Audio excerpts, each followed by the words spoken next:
அமோகமாக அவர் வெற்றி பெற்று தமிழக மக்களுக்காகவும் அவருடைய கழக தொண்டர்களுக்கு நல்லது செய்யணும் அப்படின்னு செஞ்சு காட்டினாரு. அவருடைய ஆட்சி காலத்தில் அவரை தொடர்ந்து புரட்சி தலைவி அம்மா அவர்களும் புரட்சி தலைவரின் கொள்கைகளை அடிபிரலாமல் எடுத்து மக்களுக்கு வேண்டிய நல்ல திட்டங்களை எல்லாம் கொடுத்தாரு. அம்மாவுடைய ஆட்சி காலத்துல பெண்களுக்கு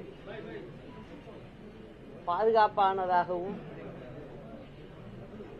பெண்கள் முன்னேறுவதற்கான திட்டங்களையும் நிறைய கொடுத்தார்.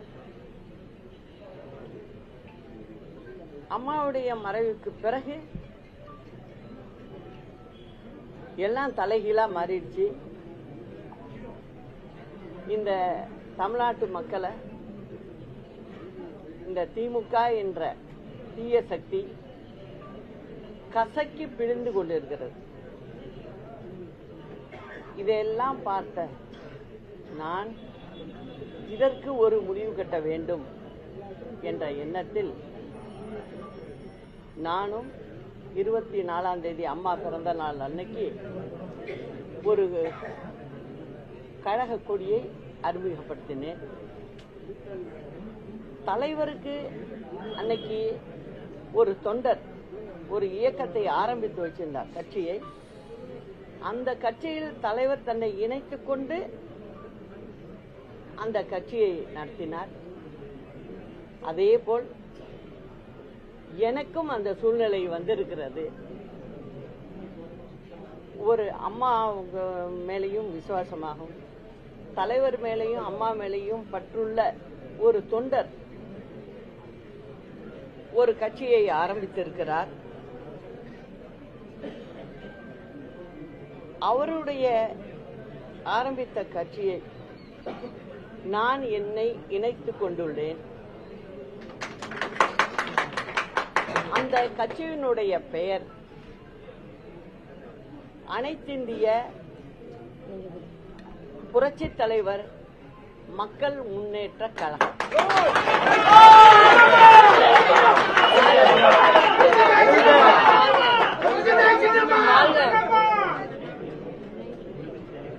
இந்த கட்சிக்கு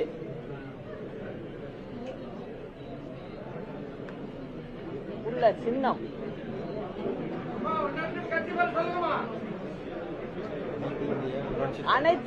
அனைத்திந்திய புரட்சி தலைவர் மக்கள் முன்னேற்ற கழகம். அதற்கு ஒதுக்கப்பட்ட இந்த சட்டமன்ற தேர்தலுக்கு தென்னந்தோப்பு சின்னம்.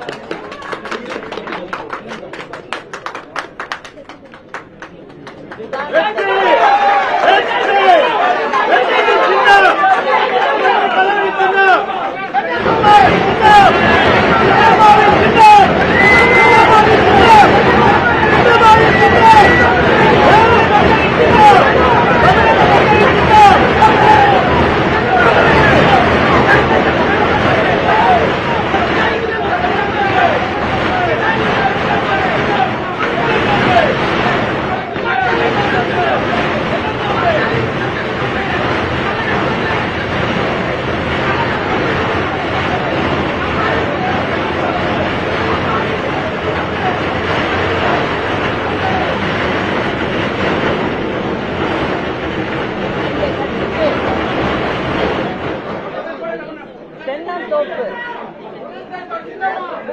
இயற்கையாகவே எங்களுக்கு ஒரு நல்ல சின்னமாக அமைந்திருக்கு. நல்லா அதுல கவனிக்கணும். நீங்க அந்த சின்னத்துல நாங்க எப்போதுமே ஒற்றுமையை விரும்புறவங்க, எல்லோரும் ஒன்றாக இருக்கணும் அப்படிங்கிற எண்ணத்தை தவிர வேற எண்ணமே எனக்கு கிடையாது. அதனால நான் மக்களோடு இருப்பேன் என்றும் அதற்கு இந்த சின்னமே ஒரு சான்று. ஒரு கூட்டு குடும்பம் போல் இந்த சின்னம் அமைந்திருக்கிறது. இது மக்களோட சின்னம் அப்படிங்கறதையும் சொல்லிக்கிட்டு வரும் சட்டமன்ற தேர்தலில் தமிழ்நாடு மற்றும் பாண்டிச்சேரி இரண்டிலும் அனைத்திந்திய புரட்சித் தலைவர் மக்கள் முன்னேற்ற கழகம் சார்பில் தென்னந்தோப்பு சின்னத்தில் வேட்பாளர்கள் வருவார்கள். அது உங்கள் வீட்டு சின்னம், அது மக்களுக்கான சின்னம். நிச்சயமாக தமிழ்நாடு மக்கள் எங்களோடு இருப்பார்கள். பாண்டிச்சேரி மக்களும் எங்களுக்கு ஆதரவு தருவார்கள் என்று சொல்லி அண்ணா நாமம் வாழ்க, புரட்சி தலைவர் நாமம் வாழ்க, புரட்சி தலைவி அம்மா நாமம் வாழ்க.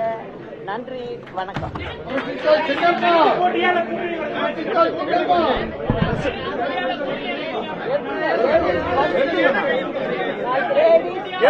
மிகப்பெரிய வெற்றி அமைவார்.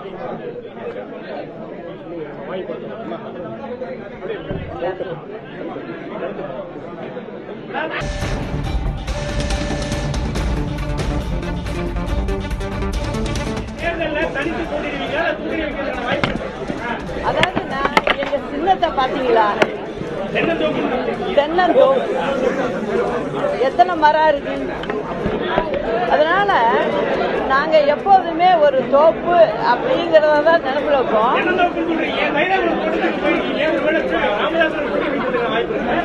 அதாவது சில பேர் பாப்பீங்க, யாருமே கூட்டணி வேணாம், யாருமே முக்கியஸ்தர்கள் கட்சியில வேணாம் அப்படின்னு தனியா போவாங்க.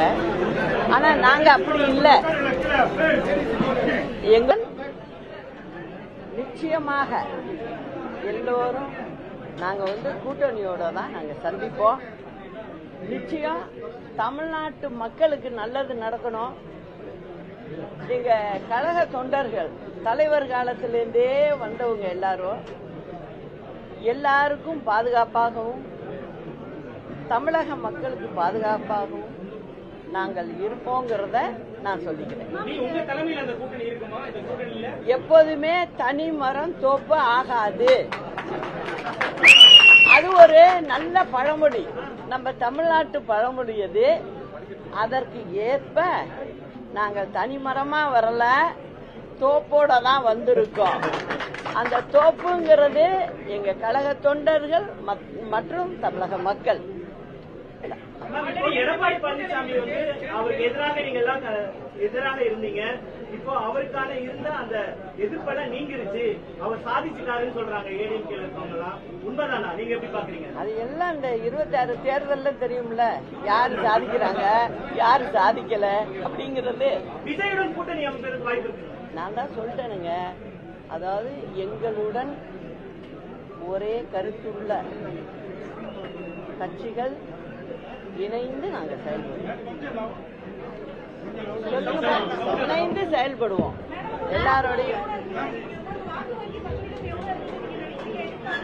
அத நான் இப்ப சொல்லக்கூடாதுல்ல. தேர்தல் முடிஞ்சதும் ரிசல்ட் வந்ததும் எல்லாருமே பார்ப்போம்.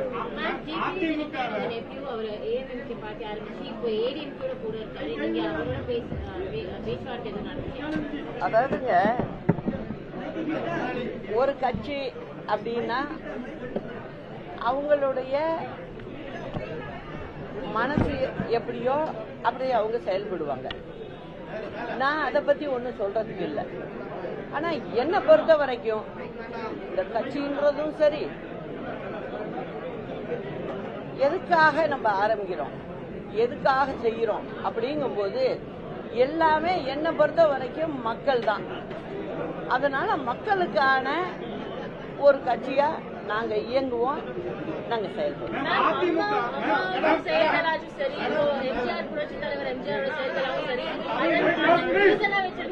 கட்சி ஆரம்பிக்கிறேன் நீங்க சொல்லிருக்கீங்க. இப்ப இதோட என்னன்னா கோரிக்கைகள் இருக்கும், ஜனங்கள்கிட்ட ஆல்ரெடி பேச்சுவார்த்தை நடந்துட்டு இருக்கா, இல்ல என்ன மாதிரி கோரிக்கைகள் நீங்க எதிர்பார்க்கணும்? இருக்கு ஜனங்கள்கிட்ட நான் இப்ப சுற்றுப்பயணம் மேற்கொண்டா ஜனங்கள்கிட்ட நான் நேரடியா பேசுவேன். அவங்களுடைய குறையெல்லாம் நிறைய கேட்டுது, அதை பத்தி எல்லாம் பேசுவேன். இன்னைக்கு திமுக ஆட்சி என்ன செஞ்சுக்கிட்டு இருக்கு, இன்னைக்கு இல்ல இந்த 5 ஆண்டு காலம் என்ன செஞ்சுக்கிட்டு இருந்தது அப்படிங்கறத எடுத்து சொல்லுவேன். அந்த கடமை எனக்கு ரொம்ப இருக்கு, நான் செய்யணும். உங்களோட நிறைய பேர் சேர்ந்து நிறுத்திருந்தாங்க. அம்மா இருந்த போது சரி, இப்போ ஓ பன்னீர்செல்வம் ஆகட்டும், டிடிவி தினகரன் ஆகட்டும், நிறைய பேர் அவங்களோட இணைந்து நிறுத்தினாங்க. ஆனா இப்ப எல்லாருமே அவங்க தனிப்பட ஒரு ரூட்ல போயிருக்காங்க. இப்போ இந்த மாதிரி யாராச்சும் அந்த குழுல இருந்து இங்க சேர்க்க வாய்ப்பு இருக்கு? அதாவதுமா நீங்களே சொல்லிட்டீங்க, உங்க கேள்வியிலே பதில் இருக்கு. தனித்தனி குழுவா போயிட்டு இருக்காங்க. இப்ப ஒருத்தங்க ஒரு ரூட்ல போய் நான் அங்க போறேன் அந்த ஊருக்குன்னு சொல்றாங்க, நான் ஒரு நேர் வழியில போயிட்டு இருக்கேன். அப்படிதான் இதை எடுத்துக்கணும். பிரதான ஆளுங்கட்சி பிரதான எதிர்கட்சி ரெண்டு பேரும் வீழ்த்த முடியும் உங்க கூட்டணி என்னங்க? திமுகவையும் அதிமுகவையும் உங்களால வீழ்த்த முடியும்னு நினைக்கிறீங்க? என்னை பொறுத்த வரைக்கும் மக்களுடைய பிரச்சனை தான் பிரதானம். அத சரியா செய்யல, இவங்க யாருமே செய்யல. அந்த செய்யலங்கிறத நான் மக்கள்கிட்ட போய் கேட்பேன், எடுத்து சொல்லுவேன், சொல்லி நாங்க வாக்குகளை பெறுவோம்.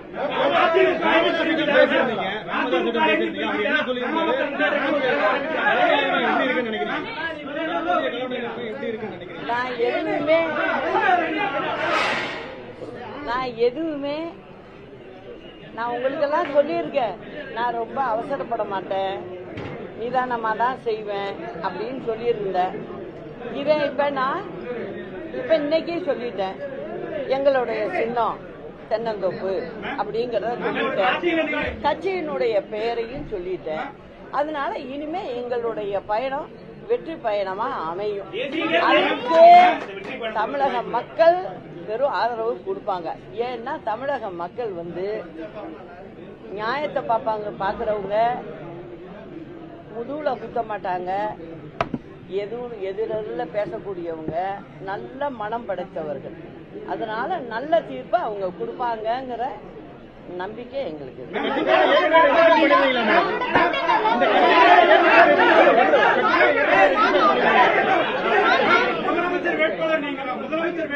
அதாவது சொல்றத கேளுங்க, மக்கள் தான் இறுதி எஜமானர்கள். எத்தனை பேரு கட்சி வேட்பாளர் அறிவிச்சாலும் இறுதி யாரு கையில இருக்கு? மக்கள் கையில தான் இருக்கு. அதனால நிச்சயமாக அந்த மக்கள் நல்ல தீர்ப்பை கொடுப்பாங்க, நல்ல ஆட்சியா இருக்கும். இதுவரைக்கும் சொல்லுங்க, அம்மா இப்ப இல்ல, ஆனா ஒவ்வொரு வீட்லயும் போய் கேளுங்க, ரோட்ல நடந்து போறவங்கள்ட்ட கேளுங்க, என்ன சொல்றாங்க? அம்மா ஆட்சி வேறங்க அப்படிங்கிறாங்க. இத நாங்களா சொல்லி கொடுத்தோம்? அம்மா நல்லது செஞ்சாங்க, அத மனதார பாராட்டு விதத்துல மக்கள் சொல்றாங்க. இதுதான் நிதர்சன உண்மை. இதே போல நடக்குங்கிறது தான் என்னுடைய எண்ணம். இப்ப திமுகவை பொறுத்த வரைக்கும் 5 வயசு பெண் குழந்தையிலேருந்து மூதாட்டி வரைக்கும் இப்ப 2-3 மாசத்துல பாத்தீங்கன்னா அவ்வளவு கற்பழிப்பு நடந்திருக்கு. ரோட்ல பகல்ல போகும்போதே வெட்டான், நொங்கு சீவுற மாதிரி சீவிட்டு போயிட்டு இருக்காங்க. இதையெல்லாம் அவங்களுக்கு பார்க்க முடியல. அவங்க என்ன செய்யறாங்க? ஒரே வேளை இந்த 5 ஆண்டு கால ஆட்சிய ஒரு விளம்பர ஆட்சியா கொண்டு போறது மட்டும் இல்லாம அவங்க தன்னுடைய திமுகவை வளர்க்கறதுக்கு அவங்க என்ன பண்ணிட்டாங்க? இந்த மக்கள்ல ஏமாத்தி ஆட்சிக்கு வந்திருக்காங்க. அந்த ஆட்சியை ஓட ஓட விரட்டுறதுதான் எங்களோட வேலை. அதுக்கு தமிழ்நாட்டு மக்களும் எங்களோட சேர்ந்து ஏற்கனவே பதிவு செஞ்சிருக்கீங்களா?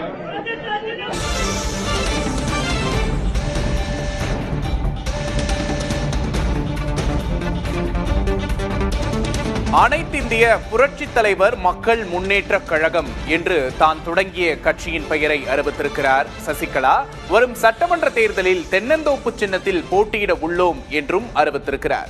மேலும் ஒருமித்த கருத்துடைய கட்சிகளோடு இணைந்து செயல்படுவோம் என்றும் தெரிவித்திருக்கிறார். தான் தொடங்கிய கட்சிக்கு அனைத்திந்திய புரட்சித் தலைவர் மக்கள் முன்னேற்றக் கழகம் என்று பெயர் சூட்டியிருக்கிறார். 2026 சட்டமன்ற தேர்தலில் புதுச்சேரி மற்றும் தமிழ்நாட்டின் அனைத்து இடங்களிலும் போட்டியிடப் போவதாக அறிவித்திருக்கிறார் சசிகலா. ஒருமித்த கருத்துடைய கட்சிகளோடு இணைந்து செயல்படுவோம் என்றும் அறிவித்திருக்கிறார். கடந்த 24ஆம் தேதி புதிய கட்சி தொடங்கப் போவதாக அறிவிப்பை வெளியிட்டிருந்தார். கட்சியின் கொடியை அறிமுகப்படுத்தியிருந்தார். அதன் பின்னர் கட்சியின் பெயரை அறிவிக்காத சூழ்நிலையில் இன்று கட்சியின் பெயரை அறிவித்திருக்கிறார்.